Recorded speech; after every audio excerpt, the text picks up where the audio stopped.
What's going on, everybody? It's Austin Got Figs, and I'm here bringing you the June 9th, 2025 Raw recap. I'm going to go in depth on everything that happened. I'm going to give my thoughts and opinions on it, how I think maybe things could have been better. But without further ado, let's jump right on into it. Alright, so to start it off, we did have the John Cena promo.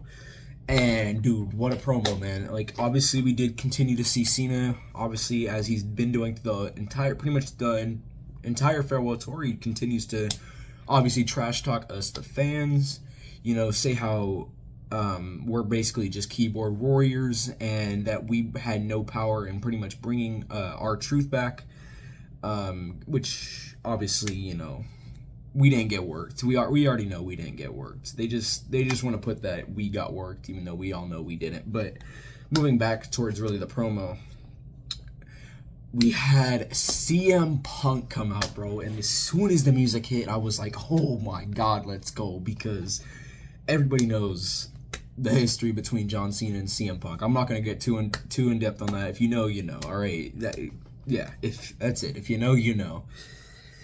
And dude, I'm so glad because it is announced John Cena and CM Punk will have a match at Saudi Arabia at Night of Champions for the Undisputed Championship, bro. Let's go. I'm so hyped for that, and I cannot wait to see that match. But obviously, we had Punk come out, said that he pretty much needs to be the monster that takes down the monster, and the monster being John Cena.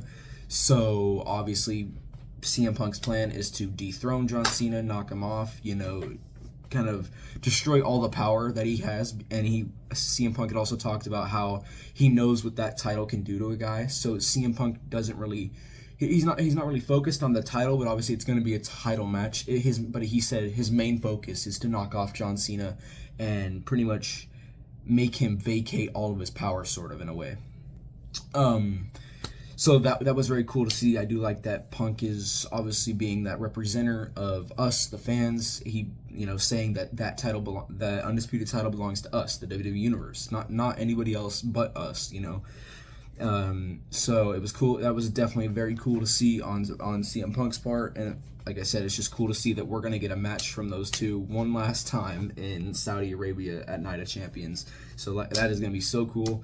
And then at the end of the promo, we did obviously have Seth Rollins come out, and he didn't say anything at all, actually. He literally just walked out and just held up the briefcase to portray the fact that, because I think most of us fans, we think that, or we pretty much know that Seth Rollins is really just gonna cash in on Jey Uso. But I think the WWE Universe did that to, obviously portray that Seth does have a chance at actually cashing in on Cena. They just want to put that idea out there, although I don't think that's really going to happen. Now, I could see it happening only for the fact that Punk is going to be in this match with John Cena, and you already know the history between Seth and Punk, and even the history between Seth and John. So, but either way, I think as far as Seth goes, he's definitely going to cash in on Jey Uso. Now, as far as the overall promo goes, the promo was great. I feel like the entire segment was great. Just the ending could have been a little bit better. I think Seth should have said something, but it's not that big of a deal. So overall, that was a great way to kick off the show. But now let's jump into the next part of the show.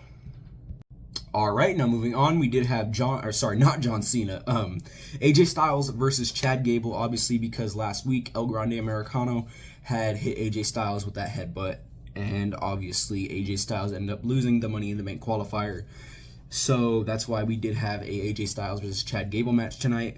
Obviously, we continue to build suspicions towards El Grande Americano being Chad Gable, obviously. Obviously, you continue with Michael Cole. He continues every week to just say that, the tape that Chad Gable has on his arm, that El Grande had that. So they continue all that. So yeah, they continue all that to keep raising those suspicions. Now, as far as the actual match goes, I don't think it was anything crazy. It was just a mediocre match, nothing special. It was cool to see AJ Styles in the ring again. I personally do like AJ Styles, so it was definitely cool to see him in the ring. Obviously, we did have American Made get involved, but AJ Styles ended up kicking them both out, or pretty much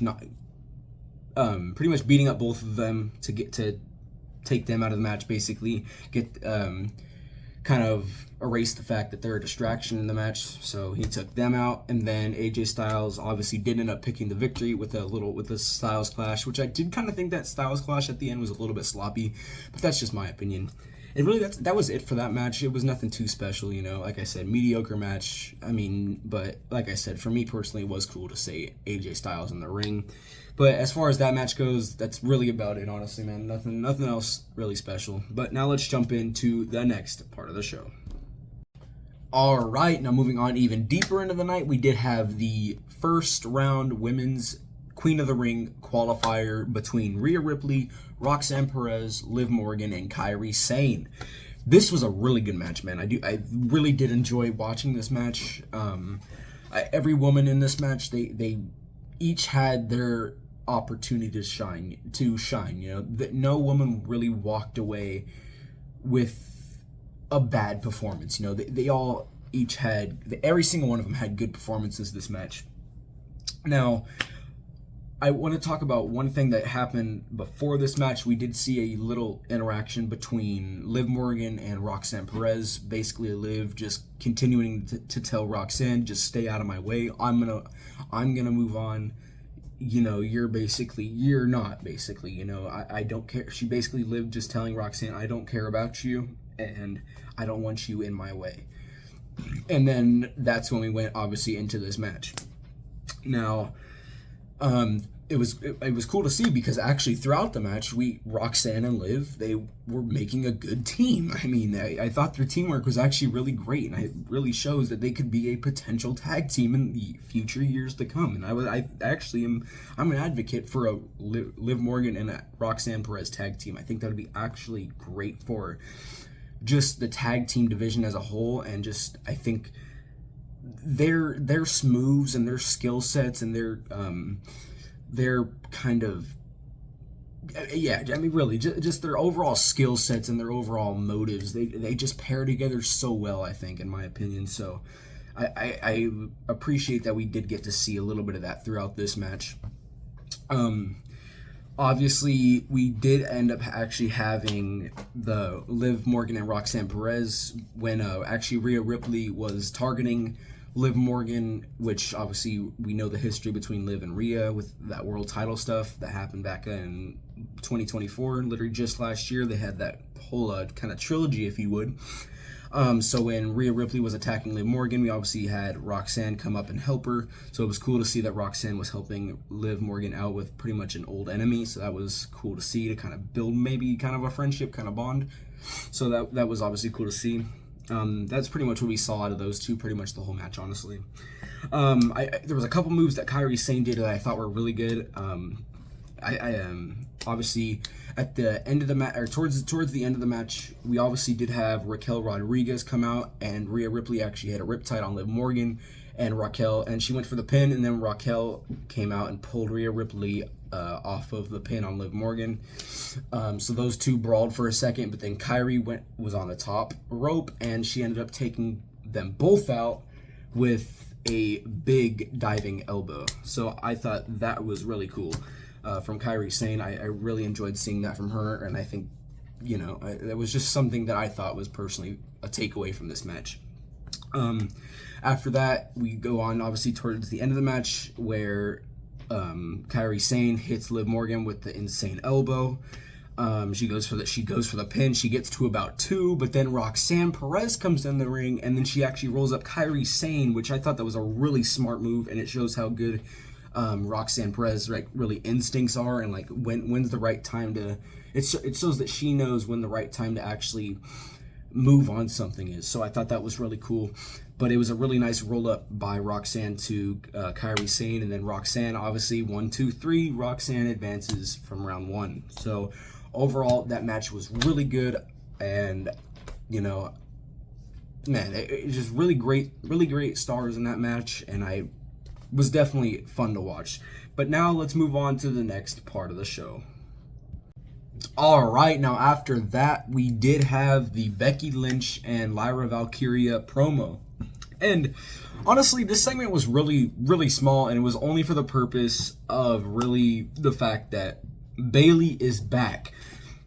So basically, Becky Lynch was telling the WWE Universe that Lyra Valkyria owed her an apology for what Lyra did to her at Money in the Bank. And as we saw, Lyra did attack Becky. Obviously, after their match, she hit her with her finisher, and then Lyra walked out with grief. I mean, Lyra was pissed that she lost. So Becky asked her to come out and apologize. So she did, but before Lyra could even get to the ring, obviously Bayley came up from behind and attacked Becky Lynch. Becky Lynch then fled, and that was pretty much the end of that segment, really. I mean, that really was it. So really the only takeaway from this segment was that the fact that we're definitely going to have Becky Lynch, Lyra Valkyria, and Bayley in the women's Intercontinental title picture, and probably we're going to have a match with those three women at Night of Champions. That's really the only takeaway on this part of on really this half of the show, you know. I mean, nothing too special, just showing that obviously Bayley is back, which is cool, and that we're gonna obviously these three women are gonna be involved in this intercontinental division for obviously the next coming months, most likely. But that's really all that happened there. Now let's jump into something a little bit more interesting. Alrighty, dude. Now, probably one of the best things, we got R-Truth. Obviously, he returned at Money in the Bank, but this is the first time that we've seen Truth actually talk after that. He came up onto the announcer's table, pulled off the mask, and there he was in all of his glory. R-Truth, all of his aura right there. But is he R-Truth? We're actually going to get into that. So, he started off saying that we made the difference. We brought R-Truth back. You know, not a storyline. We brought R-Truth back. Our voices, us, the WWE Universe. The fact that we supported R-Truth, the hashtag We Want Truth movement. We brought Truth back, and that put an end to everything that Triple H and TKO had to say that it was a work, because it was not a work. Damn it! Get out of here with that. It was a work. It was not a work, and everybody knows it wasn't a work. You are lying straight into our faces, and you don't want to admit defeat. God, I had to get that off my chest. But R-Truth, man, he's back. But like I said, is he really R-Truth, man? Because R-Truth said he demands respect from everybody. And man, R-Truth, he cut his hair, bro. Live on Monday Night Raw, he cut his hair. And then he announced, I'm back for me too. I'm back for Ron Killings, bro. So we don't have necessarily R-Truth, man. R-Truth is what brought Ron Killings back. Ron Killings is the truth. But R-Truth is technically no more. Truth, yes, the truth is what brought Ron Killings back. But R-Truth really isn't there anymore. It's Ron Killings. So I'm so happy, dude. We got a more serious R-Truth, and R-Truth is actually gonna have some reasons to be in more matches like he had with John Cena at Saturday Night's Main Event. So it's going to be so cool to see how this plays out. And once again, screw you, Triple H and TKO. Your bullshit is not going to work. I'm saying it now, and I'm standing on it. Your bullshit will never fly with the WWE Universe. We are strong-minded individuals. We have brains. We know when your asses are lying. But man, I'm so happy Ron Killings is back. We have a serious R-Truth, and I cannot wait to see what happens with this Ron Killings, man. That's really all I have to say. Great segment. So awesome to see. But now, let's jump into something else than this. Alright, moving on. We obviously had our weekly Judgment Day segment, like we always do. And these segments are always great. We had Roxanne come into the clubhouse. And pretty much everybody, including JD McDonough, Finn Balor, and Dominic Mysterio, they all congratulated her. And obviously, as everybody was congratulating, obviously, Liv Morgan and Raquel Rodriguez walk in. Liv Morgan obviously has that pissed off look in her eyes, and Roxanne just tries to explain that I helped you from getting pinned by Kairi Sane. And Liv Morgan said, "Oh yeah, you helped me, right?" And then again with that pissed off look, and then she just walked away. Obviously, Finn just told Dominic, "Hey, why don't you go talk to Liv?" But Dominic says, "Yeah, maybe I should, but I got a match." And then that's really the end of Dominic there. He walks out, and then really Finn just kind of starts laughing for a few seconds, and that obviously shows that Finn has something to do with this whole Roxanne thing, of course, and it's probably going to... This whole Roxanne thing that Finn Balor's trying to to capitalize on. It's eventually going to lead to probably the exclusion of Dominic. Either it's going to break up the whole Judgment Day, or it's going to result as Liv Morgan and Raquel, and potentially even Dominic Mysterio not even being in the Judgment Day. But again, it could just lead to the overall breakup, which is what I really think is going to happen overall. That's really it that happened there with the Judgment Day stuff. Really cool to see, obviously, the Judgment Day. You know, I always like their segments that they have on Raw. They're very cool in my opinion. But that's really all that happened there. But now let's move on to the next part of the show. All right, now after all that, we did have the men's first round King of the Ring qualifier between Penta, Sami Zayn, Dominic Mysterio, and Braun Breaker. Now, before I say anything about this match, or before I really go in depth on this match, I just want to say, I think the women's match for the Queen of the Ring was a lot better than this one, in my opinion. Just from an in-ring perspective, it was a lot better than this one. But that's just me, you know. Maybe others have different opinions, and that's probably most likely, you know. But that's just me. Now, anyways, going on to the actual match. For most of the match, or practically all the match, Braun Breaker was pretty much the dominant force here. He was showcased and portrayed as that he was the powerhouse this match. He was the strong one. He had all the power in a way. Obviously, he wasn't in control the entire match, but I would just say most of the match, you know. Now, yes, others did get good spots, of course, but it just, for the most part, Braun Breaker was showcased as more of an elevated star, in my opinion, here.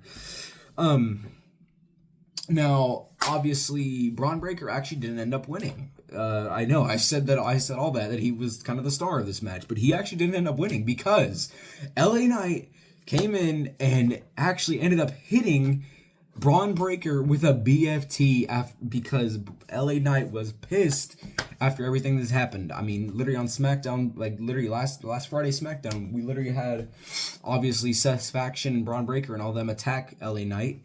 And then even on Money in the Bank, Braun Breaker and Bronson Reed, they both interfered. So now LA Knight's getting his get back, and he hit a BFT to Braun Breaker. And then that took Braun Breaker out of the match. And before actually that, Braun Breaker took out Penta. So that was Penta. Penta was out of the match as well, pretty much. And then it was just left between Sami and Dominic. And then Sami Zayn ended up picking up the win on Dominic Mysterio. And I actually am happy that Sami Zayn is advancing. Although I did want Braun Breaker. I think that would have been better. But, you know, I do like Sami Zayn. And no hate towards Sami. I'm still glad that he advanced, you know. It was either between him or Braun Breaker that I wanted to really win that match. So I am glad that Sami Zayn did advance there. That really wraps up that match, honestly. Nothing too special. Like I said, the women's was definitely better in my opinion. But now let's move on to the next part of the show. All right, so moving on, or traversing on to the second to last segment / match of the night, we did have, obviously, Nikki Bella. And pretty much making her sort of return, whatever you want to call it there. So this was actually a really good segment in my opinion. I think people kind of hated on it, and I not really hated on it, but just kind of talked bad about it in a way before, you know. But I think this segment was a lot better than people thought it was gonna be. So obviously we had Nikki Bella come out saying the Evolution's around the corner. And basically saying that she's glad to be back and, you know, happy to be here. And then before really much she could say, we had obviously Liv Morgan come out, and she's pretty much acting pretty much infuriated because of obviously what happened tonight with Roxanne Perez and her match and all that. So, you know, Liv Morgan was pissed, and pretty much Nikki and Liv Morgan went at it, starting off with words. Nikki Bella saying, "Well, telling Liv, who does your man belong to? You or Roxanne Perez? Because obviously we've seen Roxanne Perez give Dominic chicken nuggets, and obviously Liv Morgan's been with Dom the past so many months by now." So Nikki Bella threw that in Liv Morgan's face, and then obviously we did have Liv Morgan basically say that pretty much you're never gonna be anything other than a reality show diva. And then that's what really ticked Nikki off, because as Nikki was leaving, that's when Liv said that, and then that really ticked Nikki off. She started to head back in towards the ring. Then Liv ran up, hit her with Oblivion, and down goes Nikki. And that was really it there, and then Liv Morgan walked out. So really the big takeaways of this segment: Nikki Bella's back. We're probably going to have a Evolution match with Liv Morgan and Nikki Bella. I mean, there's obviously Liv Morgan and Nikki Bella are going to have some heat for a while now. And that's really the takeaways from that. I mean, also the fact that this whole segment is definitely going to build more tension into the Judgment Day with Roxanne Perez and Dominic Mysterio and Liv Morgan and Raquel and all that. So that was also cool that it helped, that this segment helped push that even further with all that tension in the Judgment Day. But really, that's all the takeaways from this part of the show. But now let's move on to our main event. All right. Well, now we're a little bit sad. At least I am. The main event: Jey Uso versus Gunther. I know the energy is down from what it was earlier on in the video. Man. Why? What the first thing I think of, bro? Why Triple H? Why is this the booking? Why? This is the one time I really question booking, man. Why? Why was this the outcome? I'm just gonna say, as Gunther has beaten Jey Uso, and he's the new world champion yet again. Why? I don't want to be pissed. Because I'm not pissed, I'm just like kind of down. It's unfortunate, you know. I'm like, why did they choose to go this route? And the first thing that you think is Jey Uso truly injured. I mean, is he? I don't know, but just, man, that sucks, dude. I'm not trying to hate. It's just very upsetting that Jey Uso has lost. Now we'll get into the overall match. It just sucks that was the outcome. But the overall match, either way, I think the overall match, for me personally, was not that great. It was mediocre, in my opinion, from the overall in-ring perspective. I mean, it was literally practically half the time just a bunch of fucking sleeper holds, for obvious reasons, because of the history with Jey and Gunther with the sleeper holds and all that. So that was really the whole match. Practically was just a bunch of that. I mean, yes, there was some cool moves, but nothing too special, you know. So as far as the in-ring goes, pretty mediocre. So I don't want to be a complete downer on the main event, but man, the ending just really, like, shocked me. Like, we didn't even get a Seth cash-in. Like, I thought if Gunther would have actually won, we would have definitely gotten a Seth cash-in, but no. I'm so surprised we did not get a Seth cash-in. Man, I'm so upset, bro. I really, it's shocking. Why was that the booking, bro? Why, Jey? Why did Jey lose, man? Come on, it's Jey Uso, yee. Come on, bro. 4 letters, 1 word, yee.